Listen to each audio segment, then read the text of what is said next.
Saludos, muy buenas tardes, gracias por sintonizar su programa Influyentes con Geomar García.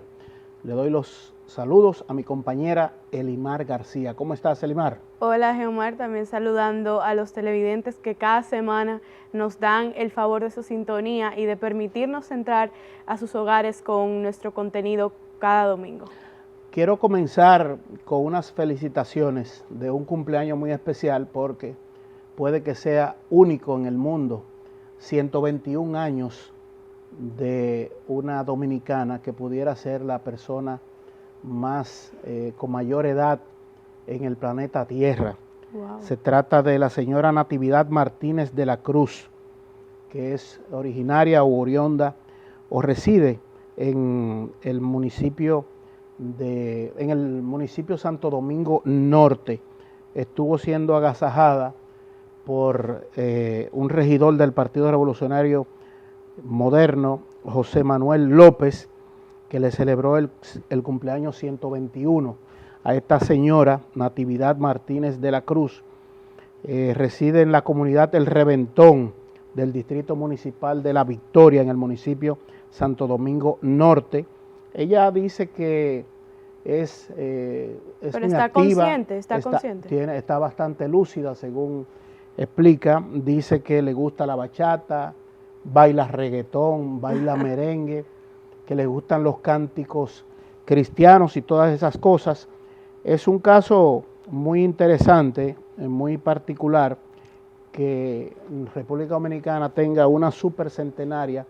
Un supercentenario es una persona que tiene 110 años en adelante.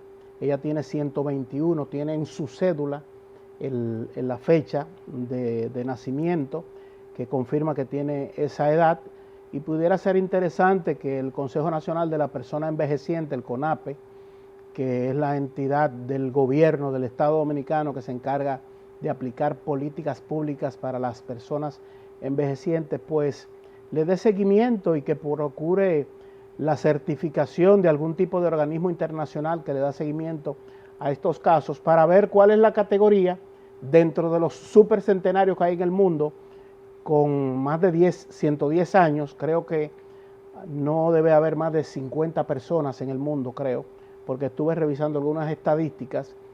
En Japón hay muchos, o hay varios, en Estados Unidos, en algunos países de Europa también, pero este caso tan particular de esta dominicana, doña Natividad, que cumplió 121 años. A ella mucha salud y lo celebramos porque es un acontecimiento verdaderamente poco común. Es muy impactante porque ella es la excepción al pensamiento generalizado de que tal vez las personas con ese rango tan alto de edad pues no tengan la suficiente energía, disposición, pero ya vemos que no, que hay personas que sí, que a pesar de tener una edad tan avanzada necesitan y tienen la motivación de siempre seguir viviendo de la mejor manera posible, y también es satisfactorio ver que está terminando su vida de una manera activa y principalmente digna y en salud, por lo que se puede ver. Así es. También quiero saludar la llegada de dos nuevos hijos literarios del cronista deportivo y amigo, colega Franklin Mirabal, editor deportivo del periódico Hoy, que siempre nos hace llegar sus producciones. Son más de 20 las producciones literarias sobre deportes de Franklin Mirabal, anécdotas de peloteros contadas por ellos mismos en esta ocasión, y el otro libro se trata de All Star Gigantes, sobre peloteros también como los hermanos Alou, con Felipe, Jesús y Mateo, Juan Marichal también, un esfuerzo intelectual muy interesante de parte del colega Franklin Mirabal. Así es que lo felicitamos y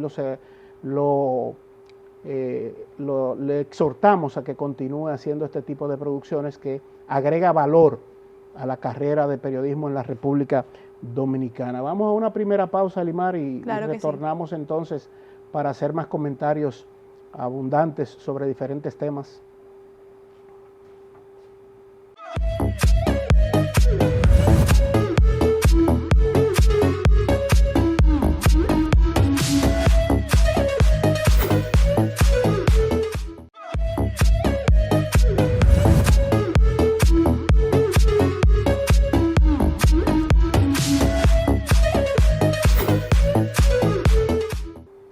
Elimar, ¿qué tenemos de informaciones de diferentes temas que siempre tú nos traes? Bueno, es muy interesante ver cómo a raíz de esta situación, pues estamos en búsqueda de innovación y nuevas soluciones ante la COVID-19, por supuesto. Sabemos que muchas veces hay aglomeraciones, personas que se limitan a no seguir las órdenes, a ser un poco rebeldes cuando quieren corregirlos de que no pueden estar hasta tal hora en un sitio, tienen que respetar el toque de queda. Entonces, a raíz de esto, de muchas actividades que me imagino se aproximan, han investigado y resulta que en países como España, Costa Rica, Inglaterra, han tenido implementaciones tales como desinfección por medio de drones especiales en los cuales podemos introducir diferentes sustancias de líquidos tales como alcohol que puedan servir para desinfección de lugares donde se estén desarrollando actividades masivas o centros comerciales y muchos otros sitios, y esto puede servir también como solución aquí mismo en el país, ya que por lo que he mencionado no hay la suficiente educación tal vez y la conciencia, entonces debemos acudir a este tipo de soluciones extremas para salvaguardar la vida de todos. Y ahora que tú tocas ese tema de la COVID, qué bueno es ver que se ha iniciado una dinámica interesante con base científica sobre las vacunas. Así es. Las vacunas en el planeta. Hemos estado haciendo gestiones desde el gobierno, conozco que se están haciendo gestiones para tratar de conseguir vacunas, por lo menos antes de que llegue el gran paquete que se adquirió el Estado Dominicano a la compañía AstraZeneca, que tiene mucho prestigio a nivel internacional, validado por científicos y médicos especialistas en la materia.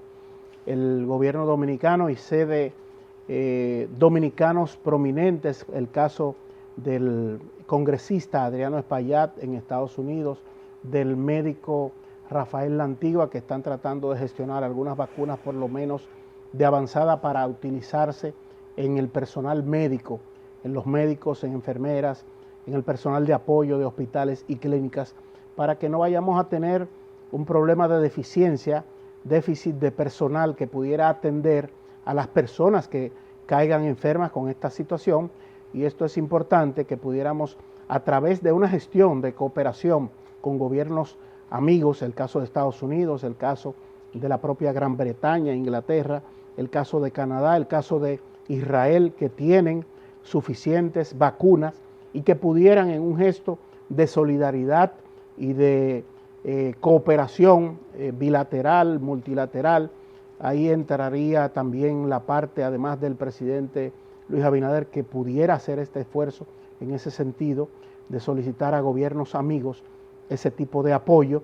También entrarían nuestro servicio exterior, diplomático, consular, el Ministerio de Relaciones Exteriores, con el ministro de Relaciones Exteriores, Roberto Álvarez, a la cabeza, los embajadores, los cónsules, y hacer las gestiones debidas para eso. Así es, y algo que tal vez no muchos sepan, tal vez digamos, pero ¿qué va a solucionar, por ejemplo, este dron? Ya lo mencioné, pero también algo para destacar es que a través de los rayos ultravioletas que estos aparatos pueden emitir, se pueden eliminar el 99.9% de diversas bacterias según estudios científicos que se han realizado.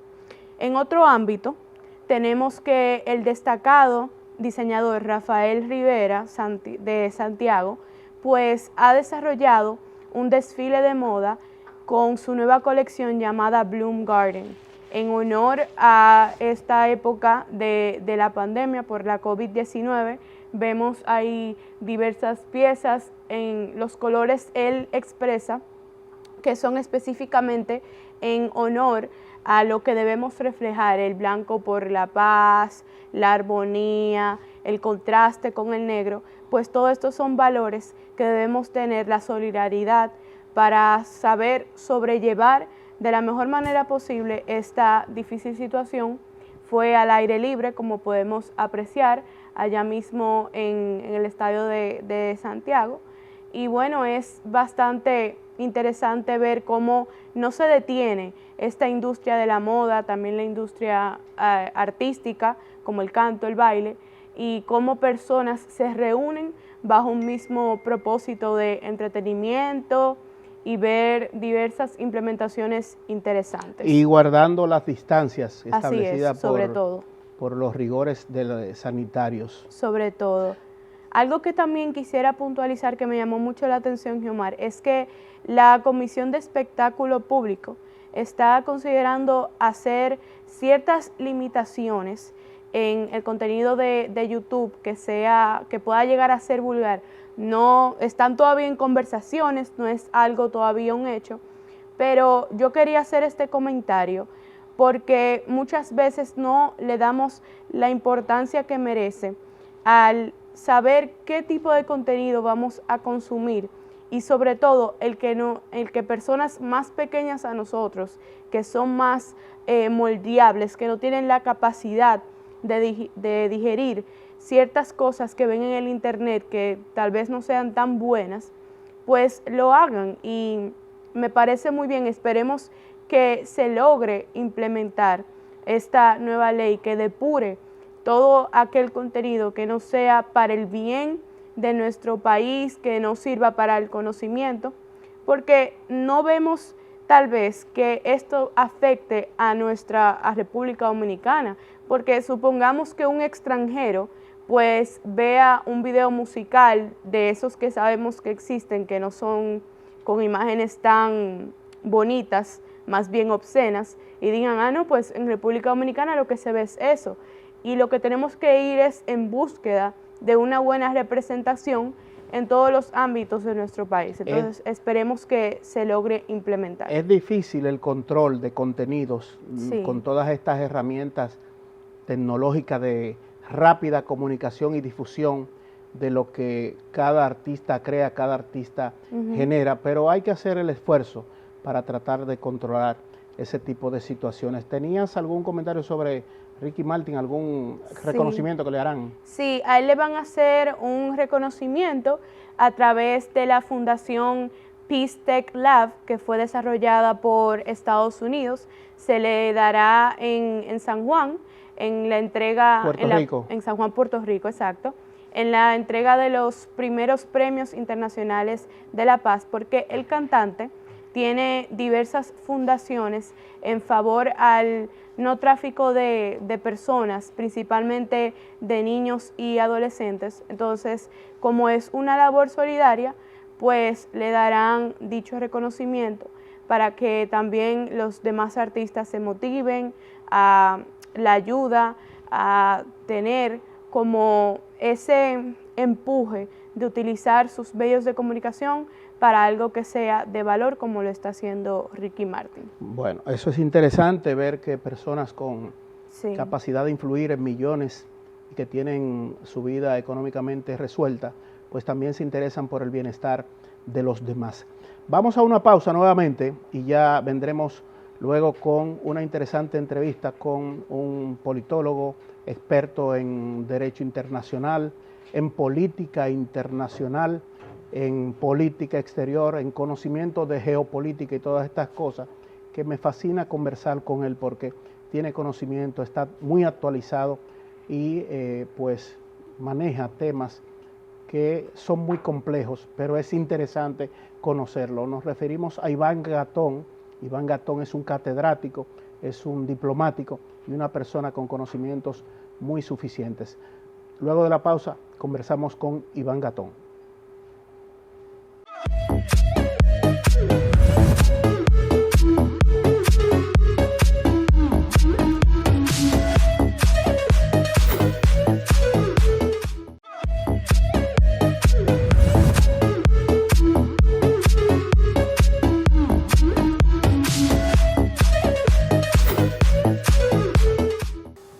Ya estamos con nuestro invitado especial de lujo, don Iván Gatón. Mucho conocimiento y actualidad. Iván, saludos. Agradecido, don Giomar, de estar con usted y con la familia, con la prole. Aquí estamos con una generación como la de Limar, que maneja tanta información, pero para ella y para los jóvenes que nos escuchan, ¿cuál es la diferencia entre tener información y tener conocimiento?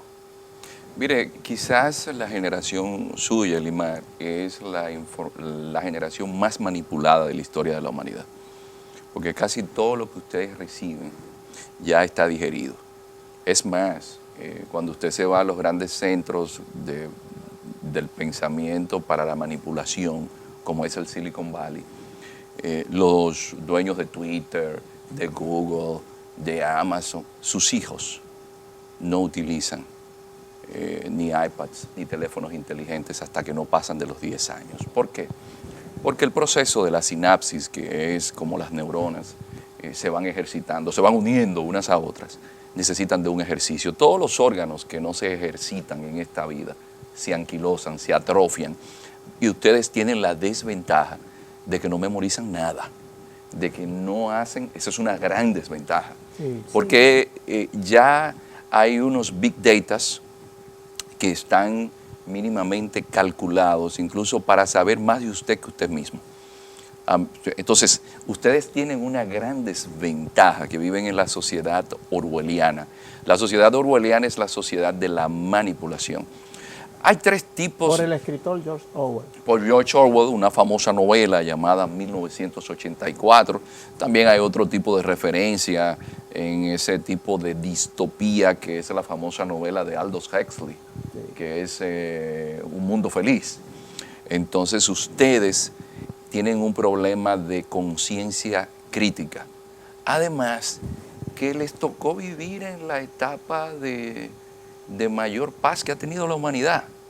Déjeme decirle, ustedes nacieron después de la Guerra Fría, no tuvieron problemas como sí tuvo la generación de Omar, donde llegó un periodo donde utilizar un jean era visto por la gente de izquierda como algo de influencia yanqui. Transculturización. Y transculturización, de que usted escuchara a los guaraguaos, aunque usted no fuese de izquierda, eso indicaba que usted era comunista. Había muchos prejuicios. Ustedes nacieron en una época de la humanidad donde por primera vez se eliminó gran parte de la pobreza del planeta y del hambre. Dejó el hambre de ser el principal problema que acuciaba a la humanidad. Las dificultades, y pienso en aquella obra, por decir un tema, Así se templó el acero. Las dificultades fraguan al ser humano mejor que la abundancia. Lo que sucede es que todo ser humano de una manera u otra necesita utopías. Por eso hay una pandemia que no se toma en consideración y que ha sido acelerada con el COVID-19, que es el suicidio. Es una sociedad donde el nihilismo, eso viene del latín nihil, que significa nada, de la civilización actual, todo se va al goce. Pero el ser humano siempre necesita tener anhelos, siempre necesita estar como Don Quijote. Por eso el Quijote no pasa de moda, porque es tener esperanza de cambiar un mundo que siempre va a tener por el medio las pasiones humanas. Claro, usted mencionó algo muy interesante, que es que todas las informaciones las tenemos digeridas, por lo tanto vivimos fragmentados en muchos temas, incluso por eso somos bastante domables, porque nos dicen prácticamente qué pensar, en qué creer. Somos como los monos que ven a uno haciendo algo y queremos nosotros hacerlos también. Muchas veces vemos a alguien hablando de cierto tema y porque nos parece bonito, porque vemos que muchas personas, por ejemplo, subieron una historia en sus redes sociales, también queremos formar parte de esa ola. ¿Usted considera que a raíz de esto se crea como una cierta insensibilidad, una cierta falta de criterio propio, si afecta a lo que es nuestra identidad? El principal problema es la falta de libertad de la generación actual. Toda la gente de Google, de Facebook, están pendientes a lo que usted le da like. Sí. Es decir, Elimar le da like a tal situación que ve en las redes, pero Elimar busca muchos zapatos. Y todo lo que voy a ver son zapatos. Pero ya ellos tienen un perfil suyo. Es más, hay una persona que ahora mismo es un referente en términos intelectuales, que es Yuval Harari, que dice, si hubiese estado yo con la información que se dispone en este momento, cuando era muchacho, yo me hubiese dado cuenta que era pájaro antes de tiempo. Porque la propia computadora habría dado la información y yo que no sabía que era homosexual, me iba a decir, mira, tú eres pájaro y tú no lo sabías. Entonces, es un nivel de falta de libertad que ustedes no se imaginan. A mí me da pena con el desafío, como decía el gran Albert Camus, cada generación tiene un desafío. Tiene un compromiso que cumplir. La de ustedes es muy grande, porque es que a ustedes los tienen adocenados, van como borreguitos, nunca como antes. La línea del Tercer Reich, de la manipulación, de la publicidad, había funcionado como ahora, a través de unos aparatos donde no solamente usted los deja entrar en su vida pública, en su vida privada, usted lo deja entrar hasta en su vida íntima, porque todos los aparatos inteligentes tienen la capacidad de transmitir hasta dentro de su casa. Es decir, que ustedes están totalmente vigilados. Expuestos. Hablaste de Albert Camus y pienso en La Peste, aquella obra que mostró las pasiones humanas en la solidaridad, en la insensibilidad y todas estas cosas. Estamos viviendo una época por la COVID que ha sacado muchos sentimientos que a veces las personas que lo están viviendo no sabían que tenían esas condiciones. ¿Qué está pasando actualmente con el ser humano, Iván? Lo que pasa es que el ser humano nunca ha dejado de ser quien es.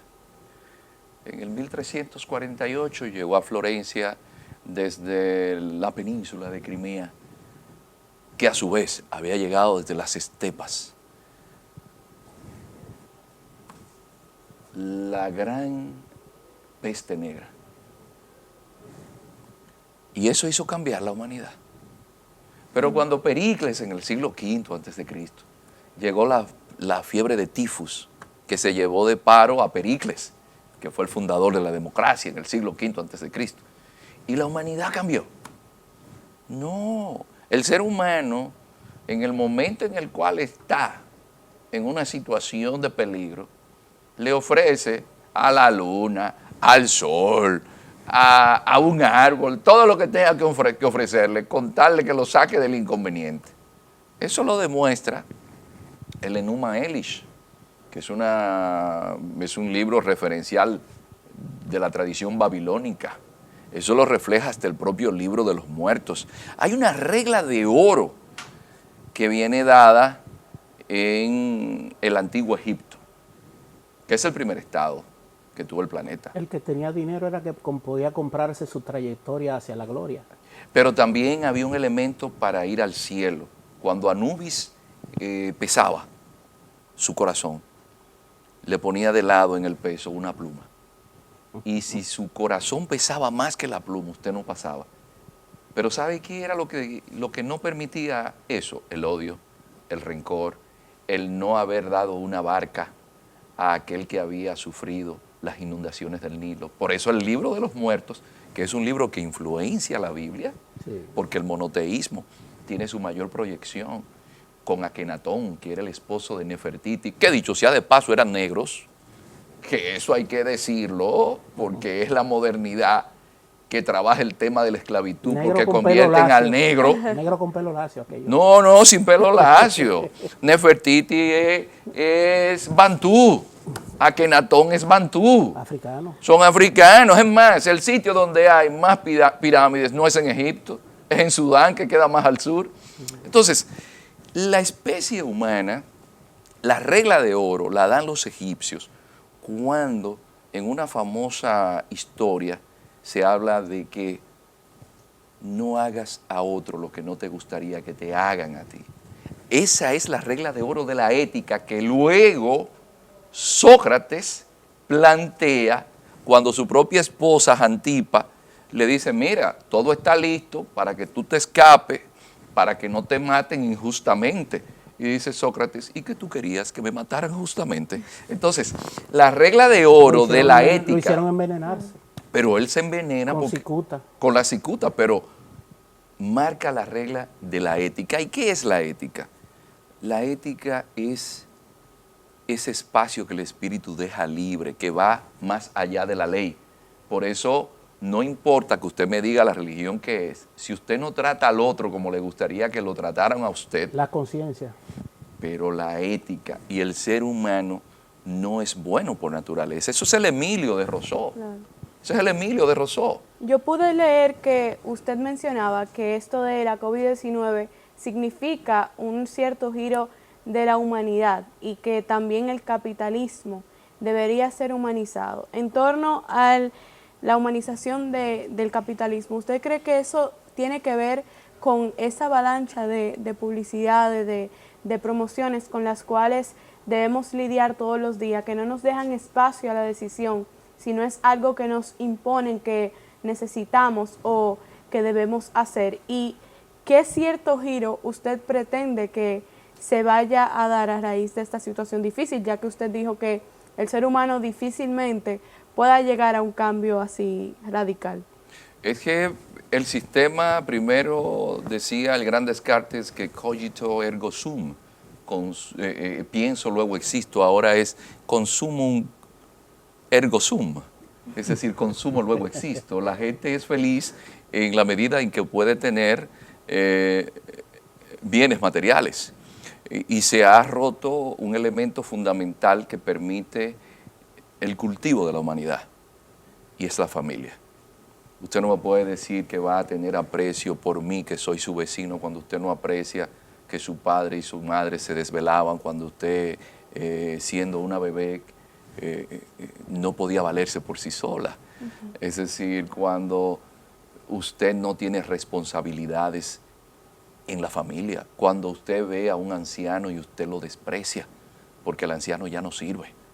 Entonces, ese es un problema de la sociedad capitalista, que todo lo ve en función del usufructo, y un anciano ya no da para nada. Entonces, tíralo por ahí, por una esquina. Dicen que si quieres conocer a alguien, ve cómo te trata cuando ya no te necesita. Entonces, habla bien de una sociedad cuando tratan a los ancianos que construyeron esa sociedad con trabajo y esfuerzo, cómo los arrinconan o cómo los botan en un lado. La sociedad dominicana tiene ese problema que tienen otras sociedades a veces, no las asiáticas, donde se valora y se venera al anciano. Y hay un asunto fundamental. Lo que usted cultiva no lo va a cosechar. Y usted cosecha la humanidad con más humanidad. Es decir, no es posible que usted me diga a mí que va a ser más humano valorando a la gente por el sector donde viva, el vehículo que posee. No es posible que usted me diga que es más humano cuando usted no se ve reflejado en el otro. Ningún filósofo, ningún político ha podido abstraerse a la realidad de que usted vive en un contrato social. Y el contrato social implica el aprecio y el respeto al otro. Por eso es que usted ve que la democracia ahora se encuentra en cuidados intensivos, porque de ser democracia, ese capitalismo financiero, que fue el que decidió quién va a ser el político, porque el político no es el que tiene más inteligencia, más sabiduría o tiene más vocación de servicio, sino el que tiene más dinero para invertir en una campaña, y eso se lo dan los grupos económicos. Esa desgracia de tener una élite política que va a hacerle creer a la gente que le sirve a ellos cuando vive de ellos, mire dónde ha puesto a la democracia. Iván, en jaque. Te interrumpo porque tenemos que hacer una pausa y luego continuamos con esta interesante conversación con temas tan complejos, pero que hay que tratarlos para poder comprender un poco el mundo. No se muevan de ahí.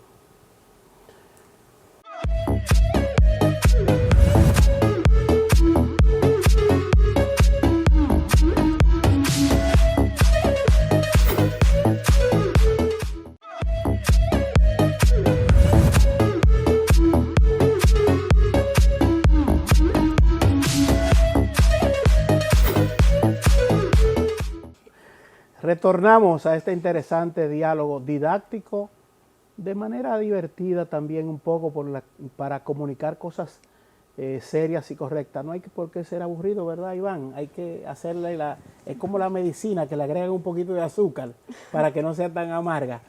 Iván, decías, ahí te veo leyendo uno de los periódicos que lees ahora mismo, por ejemplo, es el Le Monde, Diplomatique. Diplomatique, sí, el mensual. O sea, estamos hablando con una persona que maneja el francés, el inglés. ¿Estás estudiando otro idioma actualmente? No, bueno, tengo que ser sincero, yo estoy estudiando español.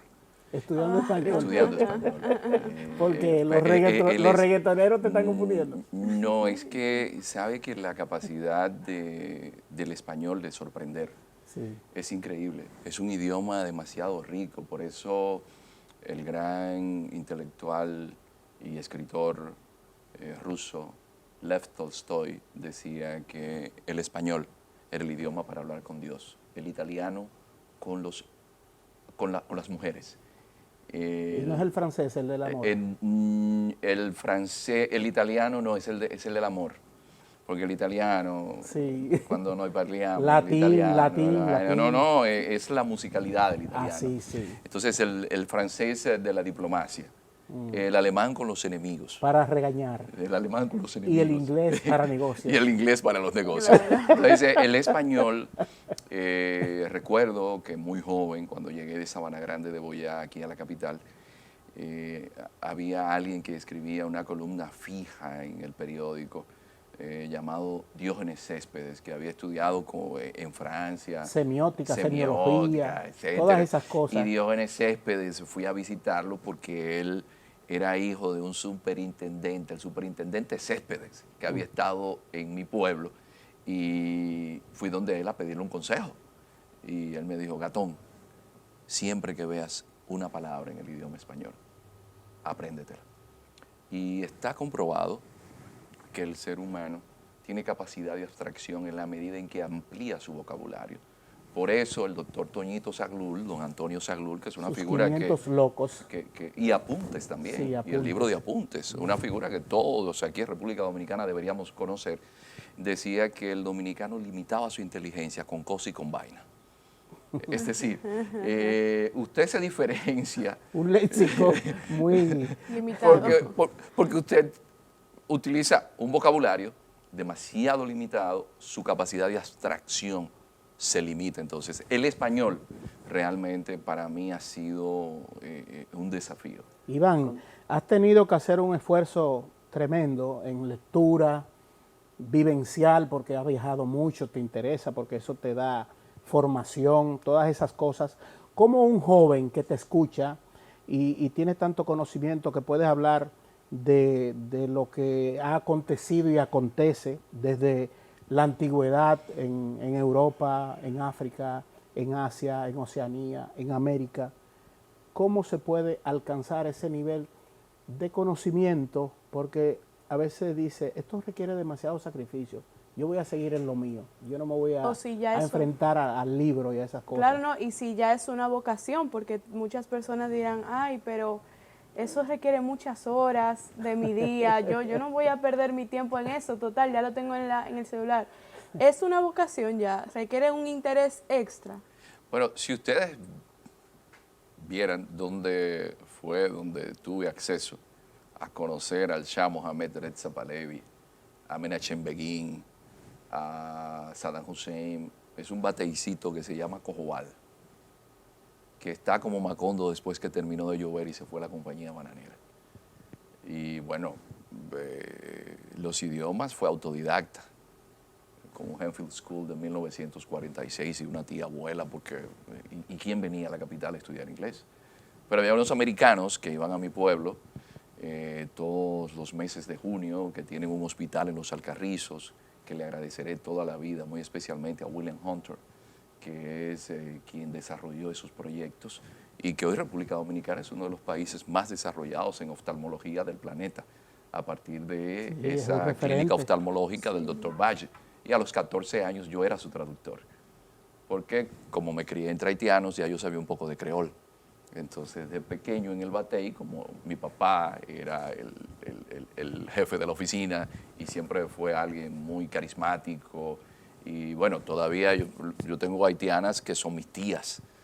Es decir, no tengo prejuicio con los haitianos. Con el tema migratorio sí tengo mi tema. Pero es el ambiente. Entonces, la familia. En mi casa llegaban revistas de política internacional desde Estados Unidos. En mi casa se discutían temas de ese tipo porque mi papá era una persona interesada. Yo identifiqué que a mí me gustaban también. Pero, ¿sabes lo que significa sacrificio? Sacrificio viene del latín hacer sagrado.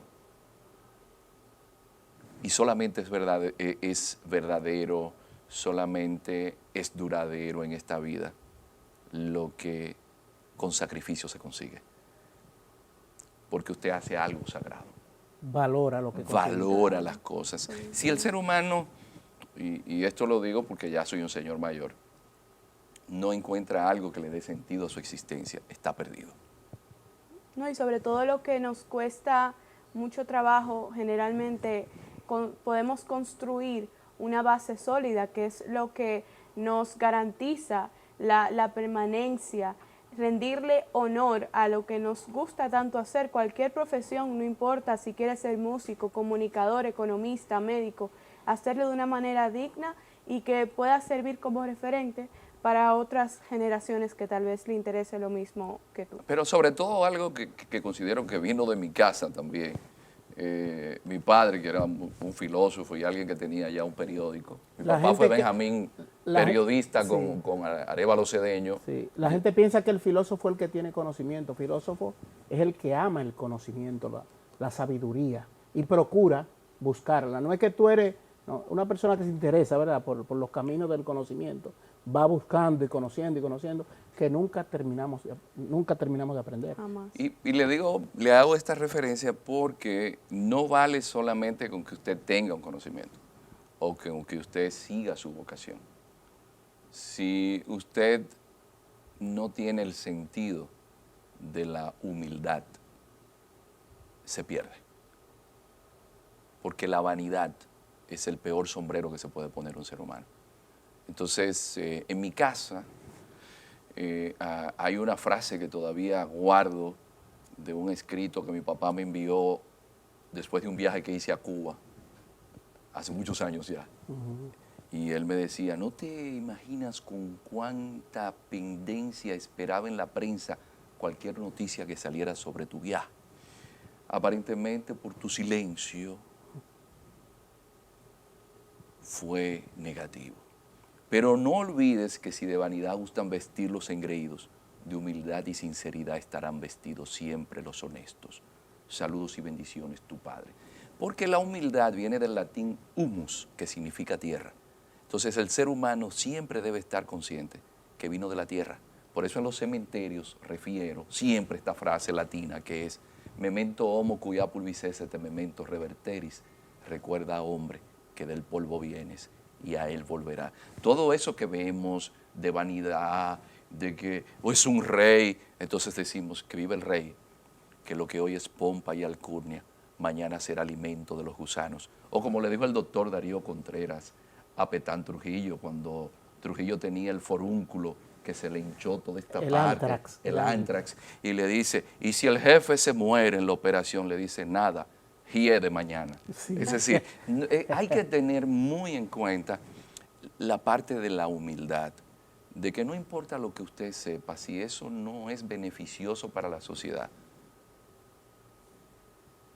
usted no está en nada. Solemos creer que personas con su nivel de conocimiento, tal vez con sus familiares, principalmente hijos, pues debe ser una labor difícil para ellos por niveles de exigencia que tal vez otras personas puedan tener. ¿Usted es exigente? ¿Cuál ha sido su labor con ellos para que puedan desarrollarse de una manera íntegra? Bueno, los hijos míos, yo siempre le digo que tienen como ejemplo al abuelo. Siempre le digo, miren, ustedes tienen ahí como ejemplo a su abuelo. Y ese fue el paradigma que yo tomé. Y ellos lo que han tenido es el espacio para que yo aplique una dictadura sin respaldo popular, porque se supone que quien tiene la experiencia de lo que es la vida soy yo. Claro. Entonces mi padre, cuando yo, muy ducho en muchos temas, le salía con algo, me decía, mi hijo, yo tengo algo que tú no tienes, aunque tú manejes información que yo no poseo. Yo tengo la experiencia de la vida. Y que cuando se es niño o adolescente es una masa amorfa. Los japoneses, creo que antes de enseñarte química, física, matemática, te enseñan valores. Porque dicen que el talento sin probidad. ética, sin probidad, es un azote, ¿verdad? Entonces, hay que ser probo y hay que tener valores. Hablaba de que el ser humano tiene la cuestión de la maldad intrínseca. Cómo mejorar, cómo construir, porque somos una construcción cultural. Cómo construir a un ser humano con valores y con sensibilidad. Mire, hemos ido hacia un nihilismo donde todo lo que se le ha vendido al ser humano es el hedonismo. Seres humanos aislados, seres humanos que creen que ellos todo lo pueden solo. La forma de usted poder dimensionarse en una existencia que parte de la eternidad. Atención, todo indica que la existencia parte de una eternidad. Y todas las religiones prometen, si no una reencarnación, otra eternidad. O cuatro mujeres en el cielo. Pero todo esto, de una manera u otra, lo que nos remite es a ser personas que de una manera u otra, si hay reencarnación, si hay resurrección, si hay una promesa de vida eterna, a nosotros se nos tome en consideración por el comportamiento que tuvimos con los demás. Atención. Ahí entra el temor.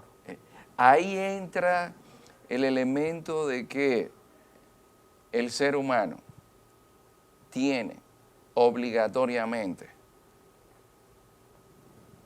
que ver que hay un ser superior que lo va a juzgar. Y que lo está mirando. No, pero es que existe el don de la ubicuidad. Ahí está el tema de Giordano Bruno. Giordano Bruno dijo, no, espérense. A la propia iglesia le dijo, no, en aquellos tiempos. Miren, el universo está en constante expansión y Dios está en todos los lugares, que es lo que creían también y creen las culturas aborígenes. Señores, pero nosotros disfrutamos de todo y Dios está en cada lugar. Entonces, el ser humano debe primero tener gratitud en su alma. Señores, ¿y cómo no agradecer todo esto que es de gratis? Es un Ubicatex 500 que hay que tomarse para usted apreciar. Usted sabe lo complejo que fue para que hace 3.500 millones de años comenzara la vida en el planeta y que a partir de procesos evolutivos nosotros estemos donde nos encontramos a pesar de catástrofes, de epidemias, porque ahora hay vacuna, ahora hay tecnología médica, pero cuando no había nada para llegar hasta donde nosotros nos encontramos. Anestesia para el dolor. Y que usted me diga ahora que anda aburrido. Que usted me diga ahora que su preocupación es que no fue al salón. Que su preocupación es porque usted no tiene un vehículo de tal marca. Cuando se tiene el sentido de la gratitud en el alma y usted tiene para los demás el respeto y la consideración que le gustaría que tuviesen con su persona, usted no necesita ir a un psicólogo. Iván, el tiempo es terrible. Nos ha asaltado de repente y tenemos que concluir este diálogo tan interesante que, como siempre, pues uno obtiene conocimiento y obtiene lograr comprender un poco mejor las complejidades de la vida. Muchísimas gracias. Bueno, las gracias a ustedes porque hay una realidad también. El ser humano, si no aprecia a los demás y no disfruta, que es lo que yo hago siempre que lo veo, porque hay elementos que a veces nosotros, por el egoísmo, no aprendemos a disfrutar. Y es cuánto nos puede enseñar y nos permite disfrutar y darnos esa conciencia de satisfacción, compartir con gente que ustedes de que lo ve se siente cómodo, que es como el caso mío con Geomar. Sí, gracias, Iván. De la cuna a la tumba, la vida es una escuela. Iván es parte de esa escuela. Muchísimas gracias a ustedes por sintonizarnos. Nos encontraremos en una próxima entrega de su programa Influyentes con Geomar García.